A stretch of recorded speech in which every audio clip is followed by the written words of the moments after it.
Mitch Brown here for ASVIC TV. We're at Balnarring Racecourse on the Mornington Peninsula for round 2 of the XCR'12 series, and what is shaping up as one tough slog.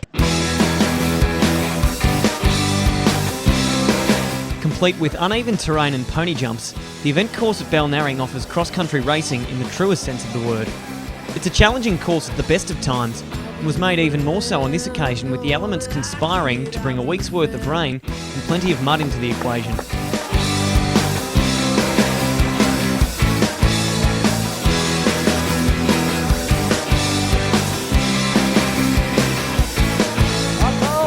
With new uniform proudly on display, the recently formed Ballarat region were out in force across the day.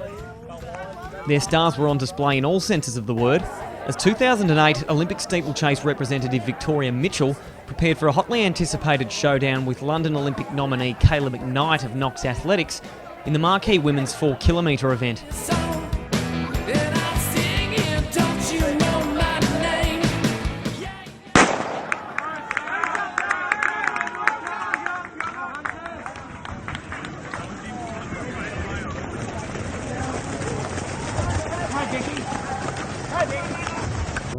Not surprisingly, it was these two who moved straight to the lead, opening a gap back to Melbourne University's Sophie Barker through the early stages. Come on, good girls. Hey, good girls.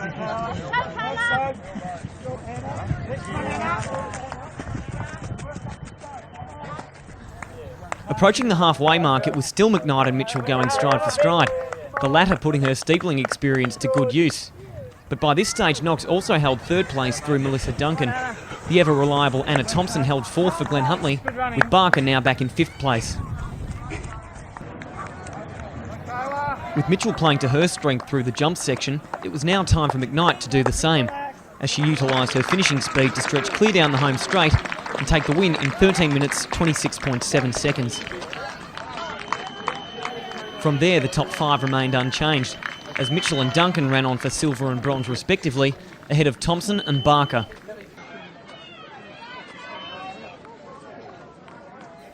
Rounding out the top 6 was Erica Fountain, who helped ensure a typically strong Glenn Huntley presence at the top of the field. Yeah, it was a little bit slower at the start actually. I thought it would go out a little bit harder, but I wasn't worried. Coming 1500 background, that suited me. Yeah, so it was pretty easy early on, and then pace picked up a little bit. Had some steeples, put a couple of metres on me there, and yeah, I felt pretty strong today. Felt really good, and over the back as we were coming around, I just kept the pace, and Vic was still there, but I was pretty comfortable, and then I just wanted to save it until pretty much I was coming down the straight, just put in a little bit of a kick, and yeah, managed to come away with the win, but Vic kept me very honest. You talked about the toughness of the course last year. How was it today with 6 inches of mud? This year actually felt easier for me. I felt really comfortable. I was aware of, I was going to be really careful with my feet, particularly with London coming up. I wanted to look after my body, and yeah, I just, looked ahead, made sure that I was planting my feet pretty firmly, and yeah, it was nice out there. It was pretty muddy, but I enjoyed it. We just went out, we were out pretty steady, not too fast, and then we just gradually moved away from the others and put a bit more pace in, and we had some fun around the corners. There was a real muddy patch, and I realised I was inside the flag, so I went to get inside the flags and nearly took Kayla out, which was quite kind of funny, amusing for both of us. And then yeah, she just bit more in the tank at the end, but I'm really happy with that. I just wanted a nice good hit out. It's been a big week, and I'm just stacking the training in. And this is quite a relevant course for the sort of work that you're doing. You look to be getting a little bit of ground on Kayla when you were going over those jumps. Yeah, I think I need a few more jumps. But yeah, the jumps are my thing, and I'm not fazed at all by anything out on the course. So I guess that's a good thing. And here are our top 8 results from the Open Women's 4-kilometre event.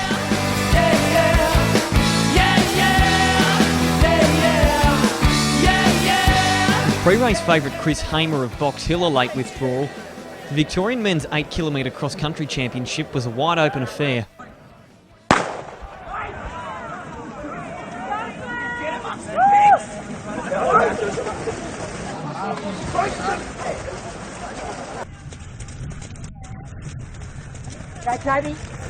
The field was tightly bunched through the early stages, with no one willing to apply any serious pressure.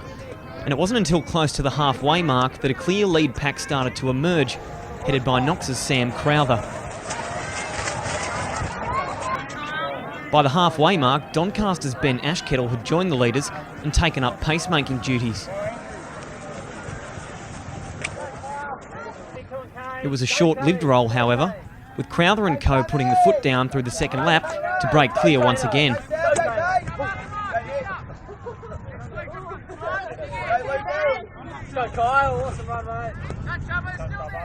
Backing up strongly after his third placing at the Australian Mountain Running Championships, Geelong Region's Nick Whiteman held tough as Crowther continued to string out the lead pack. In the end, though, Crowther would be rewarded for his bold front running, making no effort to hide his satisfaction as he crossed to win in 25 minutes, 2.2 seconds. As Whiteman claimed his first XCR podium finish, so too did Ballarat Region's James Attard in taking third, the pair both establishing themselves as ones to watch in 2012. South Melbourne's Wandwosen Galetta ran on to take fourth ahead of Ashkettle, while a late charge from Box Hill's Steve Deneen saw him round out the top six. Times, how'd you find it today after a week's worth of rain? Oh, I didn't mind it too bad today, Mitch. Parts of it were pretty wet, parts of it weren't too bad, so you just had to pick your line and sort of stick to it. Went out really hard, attacked it early and got the results. Must have a lot of confidence in your fitness at the moment. It's not too bad. I think a few of the guys were messing around and there was a lot of banter and talking going on in the initial stages of the race, so it was a bit confusing out there. I wasn't sure whether people were mucking around or bringing their A games today. But bit of a relaxed approach out there, you think? Yeah, I think for a few people. So it was good to let them have it on the second lap and sort of see who wanted to actually have a race. Yeah, going all right this season. I've sort of kept up my fitness from the track season and done a few mountain race and a couple of cross countries now, so I'm hitting some form. Well, this is talked up as being one of the really tough races, but based on your experience, as you say, with the mountain running, just a walk in the park? Yeah, it was pretty muddy and a few tight corners today, but yeah, I think the mountain running's helped with these tough cross countries. Is Italy a big focus for you with the World Champs this year? Yeah, I think I'll go over to Italy. It's in about 4 months' time, so I'll be doing a few hill sessions between now and then. And here are our top 8 place getters in the Victorian Men's 8 km cross-country championship.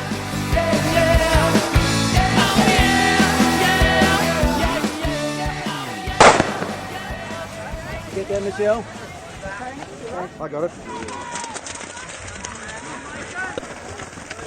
Knox's club success continued in the junior men's 4 km event, with new recruit Zach Patterson taking out the under-18 division and the race outright in 12 minutes 35.9 seconds. Callum Drake of Western Athletics crossed in 5th place overall to take out the under-20 men's division in 12 minutes 48.9 seconds.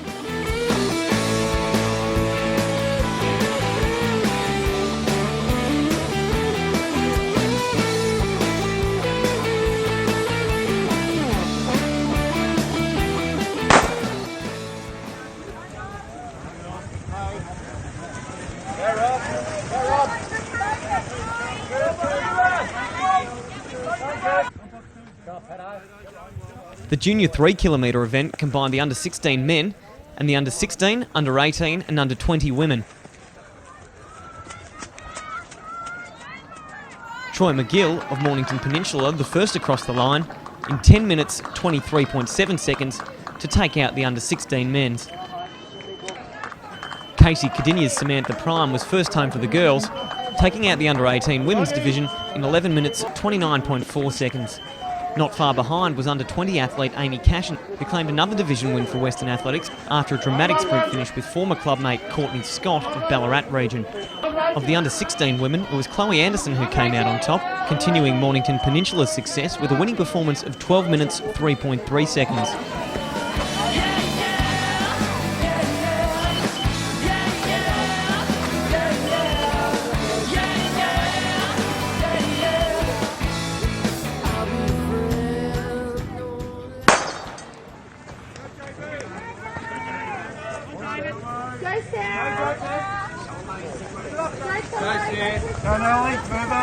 In the combined under-14 2 km event, Amelia Mazzadowney of the Coburg Harriers picked up where she left off after a brilliant track season, outlasting boys winner Sam Williams of Ballarat region to cross first in 7 minutes 16.2 seconds.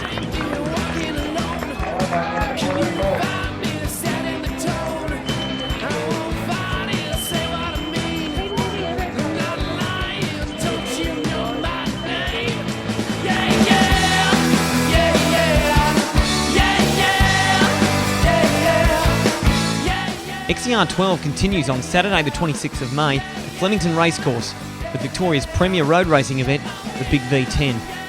To find out more or to enter online, visit athvic.org.au. Thanks for watching and stay tuned to AthVic TV for all the latest from across the tracks.